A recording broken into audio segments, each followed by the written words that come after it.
Okay, this is chapter 12, part 2, and I'm also probably going to start chapter 13 if I can. Alright, so I went with the Industrial Revolution on the very last part of it and talking about the new inventions. Eli Whitney had the interchangeable parts, manufacturing in bulk, where if a machine-made component or anything else broke, you could just swap it out. Like I said about the invention boom, John Deere had the steel plow, allowing farmers to cut into the fertile but very tough Midwestern soil. Cyrus McCormick, the mechanical reaper, made it easier to harvest grain. And there's also seed drills, cultivators, threshing machines, basically being able to mechanize the farming. So more mechanization need because of less cheap labor, and so kind of changes agriculture from a mindset of growing to eat to growing to sell and make money.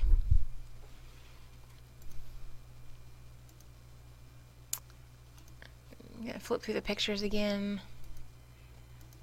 Which are the different innovations. Most of the wealth is in a very small percentage. For immigration, getting into the new immigrant class, new immigrant trend. 1840, to 1860, there's 4 million Irish and Germans that are going to immigrate to the U.S. It's mostly Irish and German. There are some from Sweden, Norway, Netherlands, Switzerland, very different from the 700,000 that had immigrated in the last 2 decades before that, from 1820 to 1840, so huge increase. And the appeal was that America was there for land, religious freedom, safety from wars, but most likely just a better opportunity from the life that they had in Europe. The Irish are coming from the potato famine. 1840s, the potato crop failed and resulted in a lot of Irish were dying. It came because of the low ship fare, so they could afford to come over on the ships. They looked down on, or were looked down on by Americans because they were devout Catholics, usually a little bit on the poor economic side. And kind of immobilized by that poverty and lack of skills required for pioneering the West, they are going to stay in the northeastern cities. Lots of discrimination against them. Even though they had that discrimination, they worked hard, also partied hard, and were very passionate people in general. Germans were coming from hard times, many coming with some money to make a fresh start. Many settling in New York, St. Louis, Milwaukee, the Midwestern farms, whereas the Irish are going to stay in the cities. Germans kind of scatter across the frontier. They have a lot of new things they come with. They have a lot of new traditions. They are not quite as prejudiced against, or Americans are not quite as prejudiced against the Germans because they're Lutheran. They do speak out against slavery, not with temperance though. They do like to drink, so they are not going to be for the temperance movement. The conditions in the U.S. For those immigrants, very low wages. A lot of the Irish are going to settle in the Five Points district, very crowded. Lots of urban reform is going to be needed because of the overcrowding, disease, and crime, and we'll be getting into that later.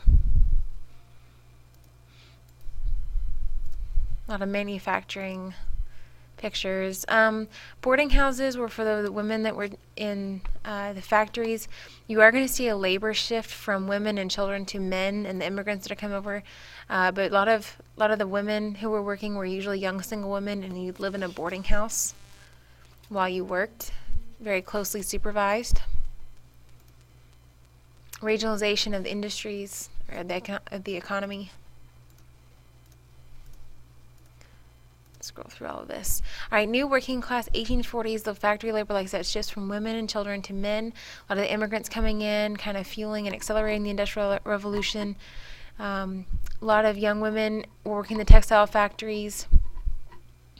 Like I said, they were living in the dorms, the boarding houses. They were able to take classes if they wanted.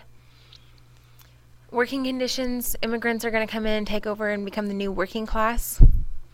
Workers kind of cling traditional work habits. A lot of times they were tardy, absent, lazy, because kind of unnatural routines for industrial production. It's supposed to be temporary. A lot of people thought, oh, I'll just work in the factory till I make it rich, and then I'll live out the American dream. It doesn't happen for a lot of people. It was usually unsafe, rather unhealthy.